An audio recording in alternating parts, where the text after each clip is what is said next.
In thousands of office buildings across the country, the lights are on and the desks are clean. But the underlying logic of human employment has shifted. The traditional 9-to-5 market is operating on momentum rather than necessity. Most of the public anxiety is pointed toward a specific, limited vision of the future, where AI is simply a faster piece of software that a human worker uses to polish a spreadsheet or draft an email. In 2025, that was the standard, a tool that waited for a human to type a prompt.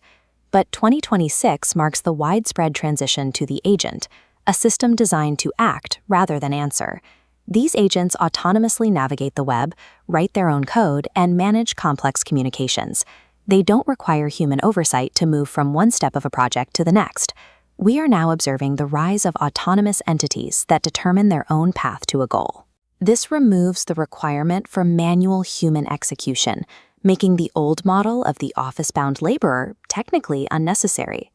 Historically, scaling a business required a massive intake of capital for one primary purpose: hiring more human beings to handle the workload.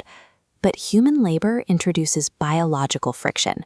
We process data slowly, we require 8 hours of sleep, and our accuracy drops as we get tired. Digital agents operate with zero downtime. They maintain 100% efficiency through the night, through weekends, and across every time zone simultaneously. This creates what we call the leverage glitch.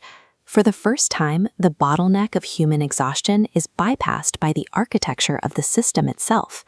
To achieve high-level output in the past, you needed the physical footprint of a Silicon Valley campus, hundreds of employees, and massive overhead. Today, that same operational power is available to a single individual in a bedroom. The software allows one person to exert the same force as a mid-sized corporation. This isn't just about faster software. It's about the transfer of massive corporate leverage to the individual, rendering traditional, human-heavy scaling methods obsolete. The structure of modern business is being rewritten from the ground up, starting with the systematic erasure of the traditional organizational chart. At the base, entry-level roles are replaced by individual models like GPT-4 or Claude 3. These serve as specialized nodes in a new workforce. On their own, these models are just static brains. They require agentic frameworks, tools like LangChain and AutoGPT, to bridge the gap between thinking and doing. These frameworks provide the memory and the logical tools necessary for models to collaborate and execute multi-step goals without a human manager holding their hand.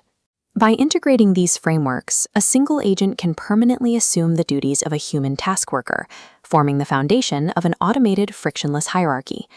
When you network dozens of these agents into a swarm, you have created the functional equivalent of an entire corporate department.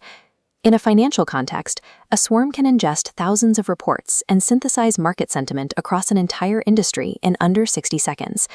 The swarm suggests and executes a researched trade before a human committee could even finish their first cup of coffee. There are no meetings, and there is no payroll. To keep this efficient, the system employs a manager agent, a master model that acts as the automated replacement for middle management. The manager agent monitors the output of every worker node, diagnosing technical bottlenecks and dynamically reallocating tasks to the most efficient agents in real time. This creates a self-optimizing loop. The swarm manages its own productivity, effectively removing the need for human bureaucracy or oversight. The one-person billion-dollar company has moved from a Silicon Valley myth to a mechanical certainty. Large legacy corporations cannot compete with this. They are anchored by high rent leases, massive payroll liabilities, and the slow speed of human consensus. Because of this, the structural barriers to starting a global business have changed. Capital and headcount are no longer the primary indicators of a company's strength. The single separator between the worker of the past and the leader of the future is the ability to architect and deploy these autonomous systems. Success in this landscape requires abandoning the search for a traditional role. Survival now belongs to the commander who can build, deploy, and direct the swarm.